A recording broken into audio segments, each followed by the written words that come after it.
Վրաստանի արտաքին գործերի նախարար Մակա Բոջորաշվիլին ողջունել է ԱՄՆ-ի միջնորդությամբ Վաշինգտոնում Հայաստանի եւ Ադրբեջանի միջև խաղաղության համաձայնագրի նախաստորագրումը։ Նա ԵԱՀԿ նախարարական խորհրդի 32-րդ նիստում ելույթ ունենալով ասել է, Թբիլիսին աջակցում է Երևանի եւ Բաքվի միջև խաղաղությանը։ Բոջորաշվիլին հույս է հայտնել, որ Վաշինգտոնյան համաձայնագիրն ամուր հիմք կստեղծի Հարավային Կովկասում երկարաժամկետ կայունության եւ զարգացման համար։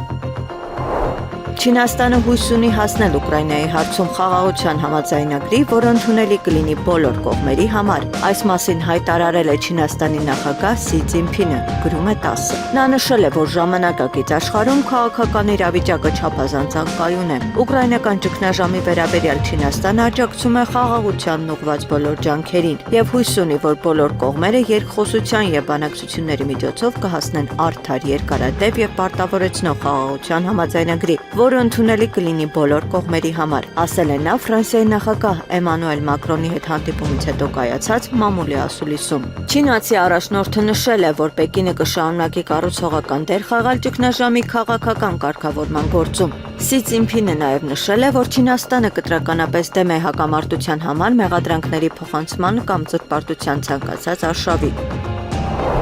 Ռուսաստանի նախագահ Վլադիմիր Պուտինը India Today-ին տված հարցազրույցում հայտարարել է, որ BRICS-ի շրջանակներում միասնական արժույթ ստեղծելու նպատակ ներկայումս չկա։ Երբեք միշտ ապիր եւ այդ դեպքում մեծ սխալներ թույլ չես տա, ասել է նա։ Պուտինը որպես օրինակ բերել է Եվրամիությանը, նա նշել է, որ որոշ երկրներ ընդունել են միասնական արժութային համակարգ եվրո, երբ դեռ պատրաստ չէին։ Միաժամանակ Ռուսաստանի առաջնորդը կոչ արեց ավելի լայնորեն օգտագործել BRICS-ի նոր զարգացման բանկի հնարավորությունները։ Եթե Եվրահանձնաժողովի նախագահ Ուրսուլա ֆոն դեր Լեյենին առաջիկայում չհեռացնեն իշխանությունից, ապա Եվրոպան կոչնչացվի։ Նման նախազգուշացում է արել Հելսինկի համալսարանի պրոֆեսոր Թոմաս Մալինենը։ Եթե մենք մոտ ժամանակներս չազատվենք ֆոն դեր Լեյենից, մեր մեծ մայրցամաքից ոչինչ չի մնա, գուցե միայն Հունգարիան, հայտարարել է փորձագետը։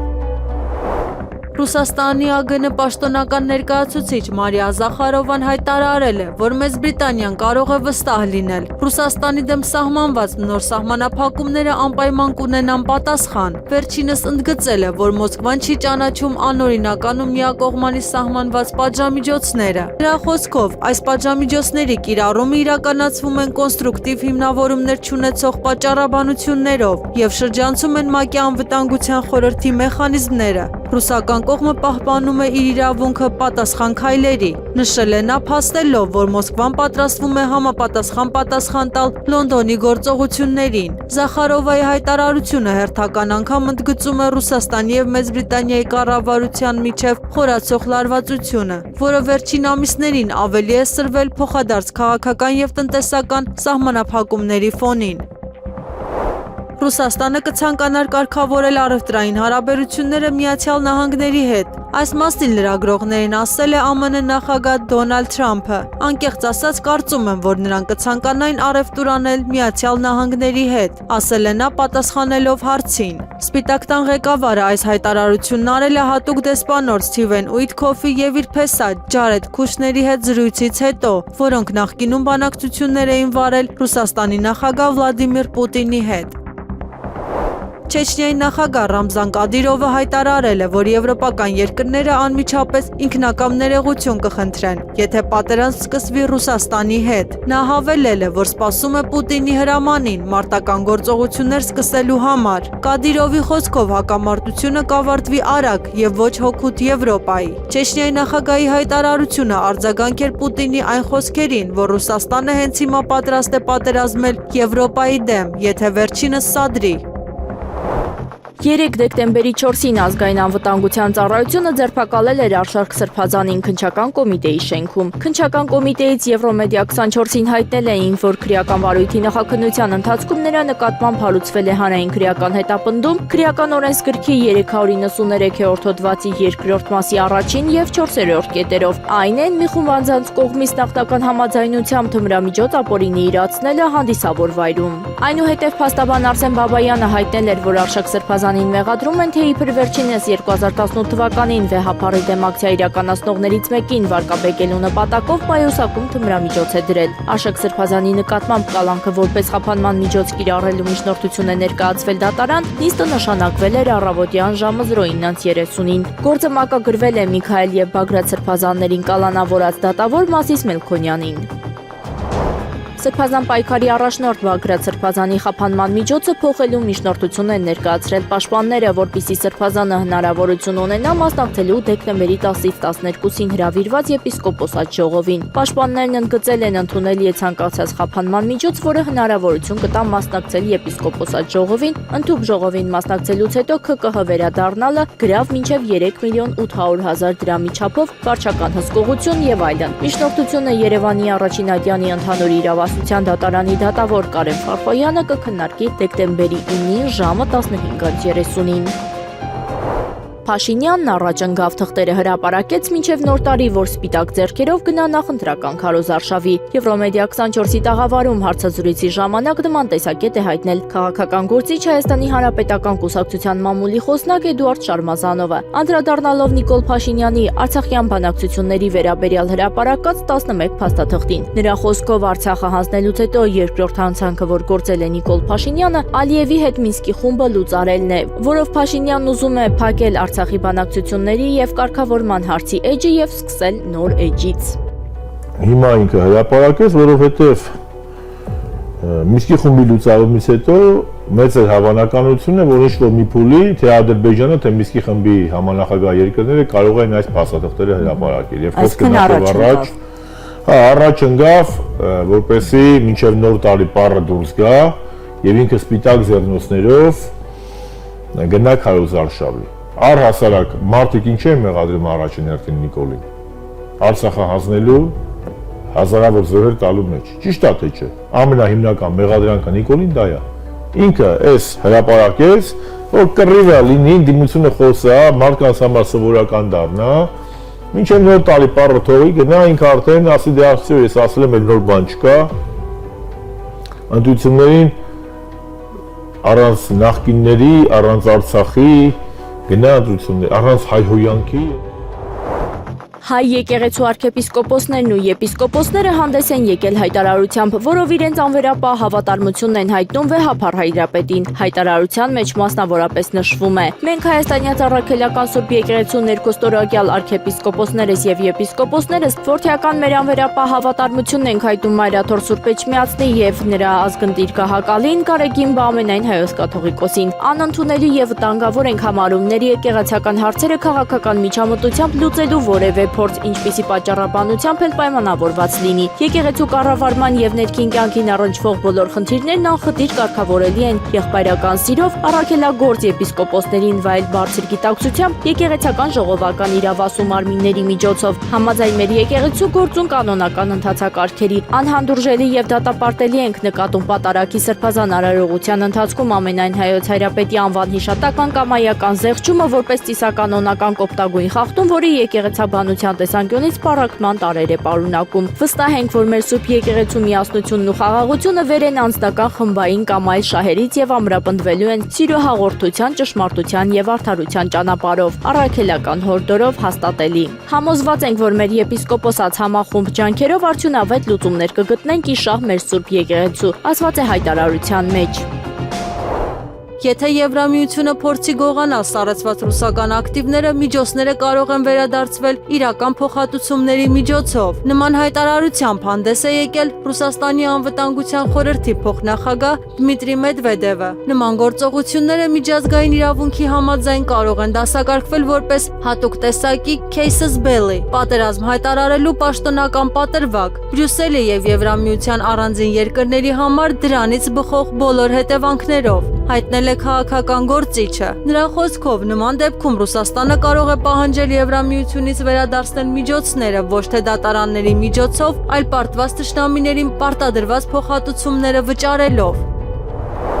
Միացյալ Նահանգները առաջարկել է Ուկրաինայի հակամարտության կարգավորման իր նոր ծրագրի 28 կետերը բաժանել 4 փաթեթի եւ քննարկել այդ ձևաչափով։ Այս մասին հայտարարել է Ռուսաստանի նախագահ Վլադիմիր Պուտինը։ Նրանք առաջարկել են քննարկել այս 4 փաթեթները, բայց ըստ էության դրանք նույնն են, բացատրել է պետության ղեկավարը։ Պուտինի խոսքով Ռուսաստանը համաձայն չէ Ուկրաինայի վերաբերյալ ԱՄՆ-ի խաղաղության պայմանագրի որոշ կետերի հետ, սակայն նախագահը չի նշել, թե որոնք են դրանք։ Կային նման հարցեր, մենք դրանք քննարկել ենք, բայց դա դժվար աշխատանք է, հավելել է նախագահը։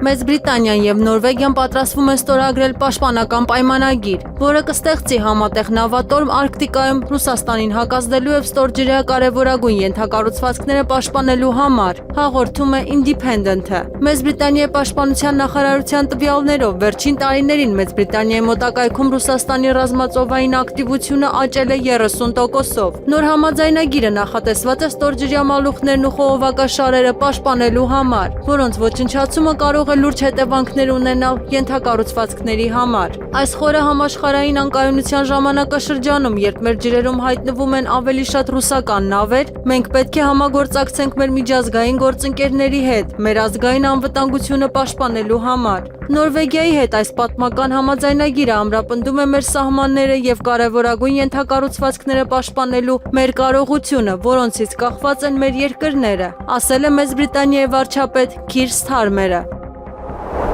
ԱՄՆ-ի հետ ուկրաինական հակամարտության կարգավորման շուրջ բանակցությունների թիվը հասել է 3 տարվա ամենաբարձր մակարդակին, հաղորդում է New York Times-ը, հղում անելով աղբյուրներին։ ԱՄՆ պաշտոնյաները նշում են, որ վերջին մի քանի շաբաթների ընթացքում ավելի շատ բանակցություններ են վարել, քան վերջին 3 տարիների ընթացքում։ Իրենց ջանքերում առաջարկները թղթի վրա դնելու եւ դրանք Ռուսաստանի նախագահ Վլադիմիր Պուտինին եւ Ուկրաինայի առաջնորդ Վոլոդիմիր Զելենսկուն ներկայացնելու համար, նշվում է հոդվածում։ Հրապարակումը ընդգծում է, որ չնայած շատ դիտորդներ սպասում էին, որ նախագահ Դոնալդ Թրամփը կկորցնի հետաքրքրությունը կարգավորման հասնելու ջանքերի նկատմամբ, նա իրականում կրկնապատկել է իր ջանքերը վերջին շաբաթներին։ Թերթը ըստ երևույթին կարծում է, որ Թրամփը համոզված է, որ Ուկրաինայի թուլացնող անհաջողությունները եւ Ռուսաստանի կողմից ձգձգվող հակամարտությունից կրած աճող ծախսերը երկու կողմերին էլ կհանգեցնեն համաձայնության։ Հայաստանի ազգային ժողովն ընդունել է 2026 թվականի բյուջեի նախագիծը։ Նախագծին կողմ են քվեարկել 62 падգամավոր, նախագծին դեմ էին 27-ը, ձեռնպահ 3 падգամավոր։ Ըստ ֆինանսների նախարարության հրապարակած տվյալների 2026 թվականին ՀՆԱ-ն կհասնի 11 տրիլիոն 934 միլիարդ դրամի, տնտեսական աճը կլինի 5.4%։ Պետական բյուջեի եկամուտները նախատեսվում են 3 տրիլիոն 91 միլիարդ դրամ, որից հարկային եկամուտները 2 տրիլիոն 973 միլիարդ դրամ։ Ազգային ժողովն առաջին ընթերցմամբ ընդունել է նաև որոշումը, ըստ որի պարտադիր զինվորական ծառայության ժամկետը կլինի 1.5 տարի 2 տարվա փոխարեն։ Նախագծին կողմ է քվեարկել 66 падգամավոր, դեմ 4 падգամավոր, ձեռնպահ էին 22 падգամավոր։ Իրավապահ մարմինները իդեմս հակակոռուպցիոն կոմիտեի ձերբակալել են ԴՀԿ նախկին պետ ազգային ժողովի նախկին падգամավոր Միհրան Պողոսյանի ազգականներին։ Այս մասին տեղեկությունը հայտնել է Արմլուրեյեմը։ Մեղադրյալների մեջ է նաև Միքշին շինարարական եւ արտադրական կազմակերպության սեփականատերը, որը ԴՀԿ պետի քեռին է։ Միքշին ՍՊ-ի սեփականատերը Տիգրան Հարությունյանն է, որը ազգային ժողովի նախկին падգամավոր Վահան Հարությունյանի եղբայրն է։ ԴՀԿ ծառայության նախկին պետ Միհրան Պողոսյանի քեռու Միխայել Հարությունյանի որդին։ Ձերբակալությունները կապված են հակակոռուպցիոն կոմիտեում Միհրան Պողոսյանի վերաբերյալ քննվող քրեական վարույթի հետ։ Արցախը ոչնչացավ, Հայաստանի Հանրապետությունը կործանվում է, Փաշինյանն ինչի չի պատասխանել 2019 թվականի առաջարկին։ Այս մասին հայտարարել է Հայ ազգային կոնգրեսի փոխնախագահ Լևոն Զուրաբյանը։ Նա մեղադրել է իշխանական բարձրաստիճան պաշտոնյաներին ստախոսության մեջ։ Մի կարևոր բան, որը Փաշինյանը եւ Ռուբինյանը հերքում են եւ ուղղակի սուտ են ասում, որ իրենք ասում են լուծավում էր Ղարաբաղի կարգավիճակը, իրականում հակառակը սահմանվում էր միջազգայինորեն լեգիտիմ միջանկյալ կարգավիճակ։ Սա ապացուցելու համար բերեմ ձեզ մեջ բերում հենց այդ պլանից։ Մինսկի խմբի համանախագահների համանախագահ երկրների աջակցությամբ ճանաչվում են Լեռնային Ղարաբաղի իրավունքները, որոնք ապահովագրում են Լեռնային Ղարաբաղի լիարժեք կենսագործունեության կազմակերպումը։ Այսինքն ոչ միայն շարունակելու էին Լեռնային Ղարաբաղի Հանրապետության իշխանությունները գործել իրենց լիազորությունների լիարժեք եւ լիակատար ծավալով, այլ նաեւ այդ ծավալը իրենց լիազորությունների ճանաչվում էր միջազգային հանրության կողմից իդեմս Ֆրանսիայի, Միացյալ Նահանգների եւ Ռուսաստանի։ Ավելին այստեղ հենց այդպես էլ գրած է համանախագահ երկրների աջակցությամբ, այսինքն նաև Լեռնային Ղարաբաղի Հանրապետության իշխանությունները կստանային այդ 3 համանախագահների աջակցությունը։ Դուք հասկանում եք սա ինչ նշանակում։ Դա նշանակում էր միջանկյալ լեգիտիմիզացիա Լեռնային Ղարաբաղի Հանրապետության։ Զուրաբյանը կարծում է, որ Նիկոլ Փաշինյանը պահել է դիվանագիտական լռություն, բայց իր քայլերով սադրել է պատերազմ։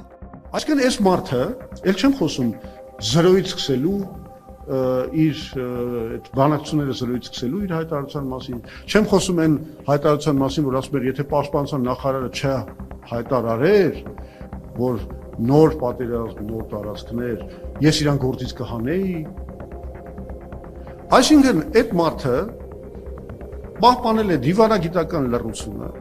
ոչ մի բան չի ասել, բայց իր բոլոր գործողություններով արել է պատերազմի ինչ ասեմ, վերսկսումը սադրելու քայլեր։ Բոլոր։ Մի քայլ չկա, որ ինքը չարած չլներ։ Չինաստանը պատրաստ է համագործակցել Ֆրանսիայի հետ խաղաղ եւ փոխշահավետ ապագա ստեղծելու համար։ Այս մասին հայտարարել է Չինաստանի նախագահ Սի Ցզինփինը Ֆրանսիայի նախագահ Էմանուել Մակրոնի հետ հանդիպման ժամանակ, հաղորդում է ՏԱՍՍ։ Չինաստանը պատրաստ է համագործակցել Ֆրանսիայի հետ համատեղ զարգացումը խթանելու, խաղաղություն կառուցելու եւ փոխշահավետ ապագա ստեղծելու, ինչպես նաեւ համատեղ ապագայով մարդկության համայնքի կառուցման ուղղությամբ անընդհատ շարժվելու համար, ասել է նա։ Հանդիպման ընթացքում Չինաստանի առաջնորդը նաեւ ընդգծել է երկու երկրների կողմից անկախության եւ ռազմավարական տեսլականի ցուցադրման կարեւորությունը անկախ աշխարհաքաղաքական իրավիճակից։ Նա նաեւ ընդգծել է Պեկինը եւ Փարիզը պետք է ցուցաբերեն փոխըմբռնում եւ աջակցություն միմյանց հիմնական շահերին վերաբերող բոլոր հարցերում։ Ռուսաստանի նախագահ Վլադիմիր Պուտինը հայտարարել է, որ Մոսկվան հաստատելու է լիակատար վերահսկողություն Դոնբասի եւ Նովորոսիայի նկատմամբ։ ՏԱՍՍ-ի փոխանցմամբ նա նշել է, որ այս տարածքները միանալու են Ռուսաստանին, թե ռազմական, թե այլ ձևաչափով։ Պուտինի խոսքով Մոսկվան դեռևս առաջարկել էր Կիևին դուրս բերել զորքերը Դոնբասից, խուսափելու ռազմական էսկալացիայից, սակայն ուկրաինական կողմը մերժել է առաջարկը։ Պուտինն ընդգծել է, որ Ռուսաստանը երկու տարբերակ է տեսնում՝ կամ զինված ուժերով ազատել տարածքները, կամ ուկրաինական բանակը պետք է թողնի այդ շրջանները եւ դադարեցնի մարտական գործողությունները։ Նրա հայտարարությունը ըստ ՏԱՍՍ-ի վերահաստատում է Մոսկվայի անփոփոխ տեսլականը այս ուղղությամբ։ Ավելի վաղ դեկտեմբերի 2-ին Պուտինը զգուշացրել էր, որ եթե Եվրոպան սկսի պատերազմ Ռուսաստանով, հակամարտությունը շատ տարածք կավարտվի։ Նա նշել էր, որ եվրոպական երկրների հետ հնարավոր հակամարտության դեպքում Ռուսաստանը չի գործելու այնպես, ինչպես ուկրաինական ճգնաժամում։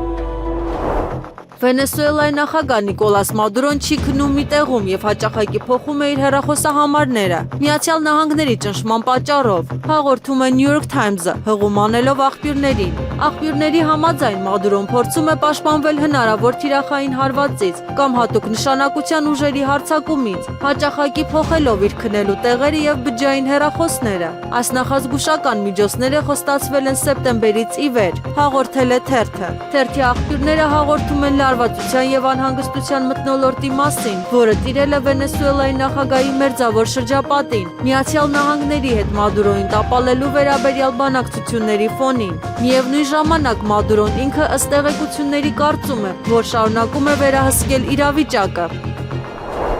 Եվրոպական երկրները թույլ չեն տալիս Ուկրաինայի խաղաղության համաձայնագրի հասնել, քանի որ ցանկանում են հակամարտություն Ռուսաստանի հետ, ինչը անընդունելի է։ Այս մասին հայտնել է Հունգարիայի արտաքին գործերի եւ արտաքին տնտեսական կապերի նախարար Պետեր Սիարտոն։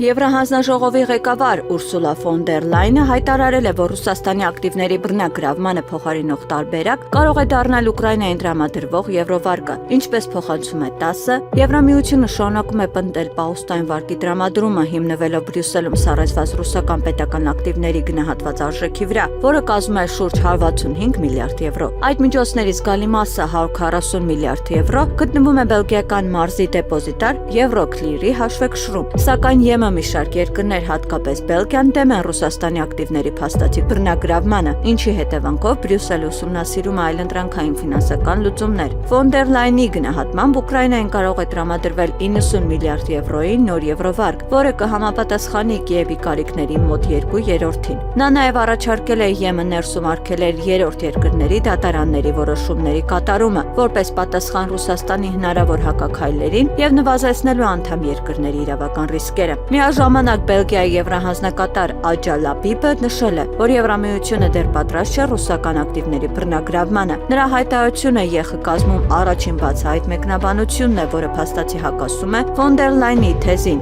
Ուկրաինային պահուստային վարկ տրամադրելու մասին։ Լապիպի խոսքով Բրյուսելը չի պատրաստվում յուրացնել Բելգիայում սառեցված ռուսական միջոցները, իսկ այդ հարցի շուրջ քննարկումները դեռ շարունակվում են։ Հունգարիայի արտաքին գործերի նախարար Պետեր Սիարտոն հայտարարել է, որ իր երկիրը դատական գործընթաց կսկսի ռուսական էներգակիրների ներմուծումը աստիճանաբար դադարեցնելու որոշման դեմ, հաղորդում է Reuters-ը։ Խոսքը ռուսական բնական գազի եւ հում նավթի մասին է, որոնց մատակարարումները Եվրոպա Բրյուսելը ցանկանում է արգելել։ Հենց որ Բրյուսելում տեղ ունենա այս որոշման վերաբերյալ վերջնական քվեարկությունը, մենք անմիջապես կբողոքարկենք այն ԵՄ դատարանում։ Մենք անմիջապես կսկսենք դատական գործընթաց։ Արդեն սկսել ենք անհրաժեշտ իրավական աշխատանքները, դրանք շարունակվում են։ Հունգարացի լրագրողներին ասել է Սիարտոն։ Դիվանագետը ընդգծել է, որ Հունգարիայի էներգամատակարարումը ապահովել է առանց ռուսական աղբյուրների անհնար է։ ՆԱՏՕ-ի անդամ երկրները պահանջում են, որ Ուկրաինայում զինված հակամարտությունը լուծելիս հաշվի առնվեն իրենց կարմիր գծերը, հաղորդում է Պոլիտիկոն։ Այդ կարմիր գծերը ներառում են Ուկրաինայի անդամակցությունը ՆԱՏՕ-ին եւ զորքերի ու զենքի տեղակայումը դաշնակիցների տարածքում։ Ֆինլանդիայի արտաքին գործերի նախարար Էլինա Վալտոնենը հրատարակությանը հայտնել է, որ դաշինքի դաշնակիցները ներկայումս մշակում են այդ կարմիր գծերը։ Սպիտակ տան հատուկ դեսպանորդ Սթիվ Ուիթքոֆը եւ ամերիկացի առաջնորդի փեսան Ջարեդ Քուշները նույնպես ուկրաինական կողմին տեղեկացրել են Մոսկվայում իրենց բանակցությունների մասին, չորեքշաբթի օրը հաղորդել է Reuters-ը։ Ուիթքոֆը եւ Քուշները Սպիտակ տանը զեկուցել են, որ Մոսկվայում բանակցությունները էական եւ արդյունավետ են։ Միացյալ Նահանգները եւ Ռուսաստանը մանրակրկիտ եւ արդյունավետ հանդիպում են անցկացրել։ Դրանից հետո հատուկ դեսպանորդ Ուիթքոֆը եւ պարոն Քուշները զեկուցել են նախագահին եւ ուկրաինացիներին։ Հաղորդել է գործակալությունը հողումանելով ԱՄՆ վարչակազմի պաշտոնյային։ ՆԱՏՕ-ի գլխավոր քարտուղար Մարկ Ռուտեն դաշինքի արտաքին գործերի նախարարներին տեղեկացրել է ՆԱՏՕ-Ռուսաստան խորհուրդը լուծարելու որոշման մասին։ Այս մասին հայտարարել է Լեհաստանի արտաքին գործերի նախարար Ռադոսլավ Սիկորսկին Բրյուսելում ՆԱՏՕ-ի արտաքին գործերի նախարարների հանդիպումից։ Ռուսաստան-ՆԱՏՕ խորհուրդը այլևս գոյություն չունի եւ Ռուսաստան-ՆԱՏՕ հիմնադիր ակտը այլևս գոյություն չունի, ասել է Սիկորսկին մամուլի ասուլիսի ժամանակ։ Ես գնում եմ այն պատարակներին, որտեղ Կտրիշ Ներսիսյանի անունը չի հնչում։ Այս մասին այսօր դեկտեմբերի 4-ին կառավարության նիստից հետո լրագրողների հետ ճեպազրույցում ասել է վարչապետ Նիկոլ Փաշինյանը, անդրադառնալով նրան, որ տեր Ռուբեն Քահանան ահազանգել է, որը ԱԱԾ-ն գնացել է իր մոտ եւ առաջարկել է, որ պատարակի ժամանակ, որը հավանաբար տեղի է ունենալու առաջին կիրակի օրը, վեհափառի անունը չհնչեցնի։ Մենք խնդրում ենք, երբ որ ես մտադիր եմ մասնակցել, մենք խնդրում ենք, որպեսզի այս փաստը, որ մենք համարում ենք, որ Կտրիշ Ներսիսյանը կաթողիկոս չէ, հաշվի առնվի։ Մի դեպքում կարող է ծանոթ լինել, դա կարող է ԱԱԾ աշխատող լինել, մյուս դեպքում կարող է որևէ տեղ աշխատող չլինել, երրորդ դեպքում կարող է ծանոթ լինել, չորրորդ դեպքում կարող է բարեկամ լինել, հինգերորդ դեպքում կարող է իմ օգնականը լինել, 6-րդ դեպքում կարող է 6-րդ մարդ լինել, 7-րդ դեպքում։ Դա կախված է նրանից, ով ում ճանաչում է եւ ով ինչ անձնական կապեր ունի։ Այստեղ ԱԱԾ-ն եւ մյուս ինստիտուտները կապ ունեն այնքանով, որքանով որևէ մեկը որևէ մեկին ճանաչում է։ Այնպես չի, որ քահանաները պետական մարմինների հետ մենակ իմ պատարակ գնալու առիթով են շփվում, իրենք բազմաթիվ հայտնի եւ ոչ այդքան հայտնի առիթներ կան, որ շփվում են։ Անդրադառնալով հարցին, թե նորագույն պատմությունը չունի օրինակներ, երբ երկրի ղեկավարն ուղիղ հանդես է եկել կաթողիկոսի հրաժարականի պահանջով եւ որ այդ խնդիրը լուծվել է լուռ առանց աղմուկի, Փաշինյանն ասել է, որ կուլիսային գործելակերպը չի մտնում իր գործելավոճի մեջ եւ ինքն արտահայտում է այն, ինչ ուզում է։ Եվ ես կարծում եմ, որ հայաստանյա ծառայելական սուբեկեղեցուն ոչինչ ավելի մեծ վնաս չի հասցնում, ինչքան Կտրիչ Ներսյանի ներկայությունը եւ ոչ միայն Կտրիչ Ներսյանի մայր աթոռն։ Դուք նշեցիք, որ եղել են դեպքեր, այդ թվում կուսակրոնության խախտման եւ այլն, բոլոր այդ դեպքերը, որ եղել են, դուք դրա մասին ինչպես գիտեք, դրա մասին եղել են հրապարակային քննարկումներ, հրապարակային հետևանքներ, հրապարակային հրաժարականներ եւ ուզում եմ ասել, որ նաեւ ժանրը, որը դուք ձևակերպեցիք, կարծում եմ, որ շակի բովանդակային ճշգրտման կարիք ունի եւ մենք ոչ թե ուղակի կամ դա պահանջի ժանր չէ, որ ինչ որ մեկը պահանջում է Կտրիչ Ներսյանի հրաժարականը, մենք ասում ենք, որ process-ը սկսվել եւ նա պետք է գնա այդ տեղից։ Այսինքն այստեղ ընտրության հարց չկտա հրաժարական, թե չի տա, ինքը պետք է գնա այդ տեղից։ Ատեստավորված զինվորականի աշխատավարձը 200-ից 470 հազար դրամ է, ինչը փոքր թիվ չէ։ Այս մասին ազգային ժողովում ասել է Պաշտպանության նախարար Սուրեն Պապիկյանը։ Նա ողջունելի է համարում, որ երիտասարդները որոշում են կայացնում դառնալ զինվորական։ Իհարկե չեմ կարող այս ամբիոնից չողջունել, որ